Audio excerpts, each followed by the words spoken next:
It's important to know what you really want to say in a presentation. Here's a few examples from some great TED Talks that I've enjoyed. Now my point is, the small things matter. There's a mismatch between what science knows and what business does, and here's what science... Image is powerful, but also image is superficial. So I want to talk about education, and I want to talk about creativity. My contention is that creativity now is as important in education as literacy, and we should treat it with the same status. Thank you.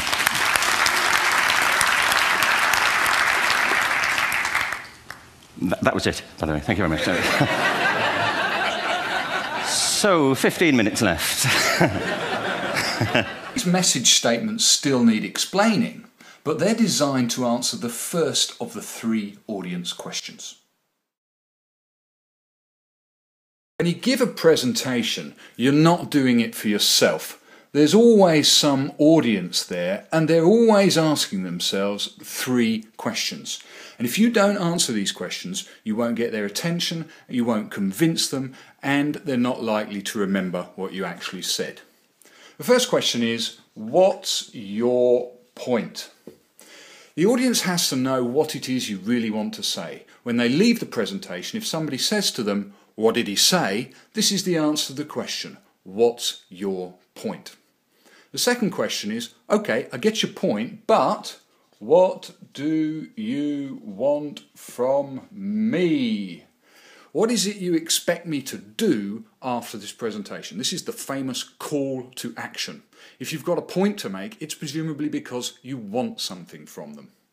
And finally, if they're thinking, okay, I understand what you want from me and I get your point, the real question to provide the real motivation is the key, what's in it for me? Why should I do this? Why should I care? So when you make an effective presentation, you need to answer these 3 questions for the audience. And if you do this, you will have a strong message. Answering those questions creates a clear message for your audience. Here's a few more examples from our TED friends.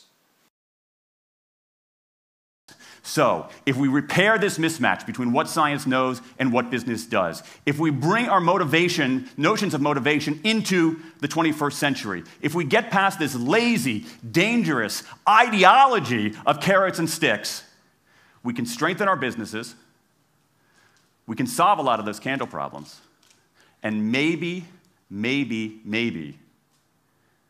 we can change the world.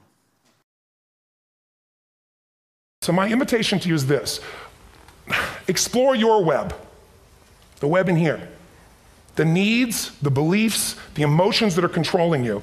For 2 reasons. So there's more of you to give. Achieve too. We all want to do it, but I mean give. Because that's what's going to fill you up. And secondly, so you can appreciate, not just understand, that's intellectual, that's mind, but appreciate what's driving other people. It's the only way our world's going to change. God bless you. Thank you. I hope this will serve. Tony Robbins.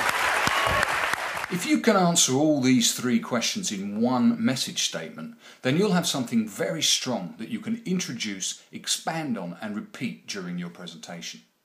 But you don't have to be a TED speaker to get it right. Here's some examples from some of my own presentations and presentations that I've seen others doing during training.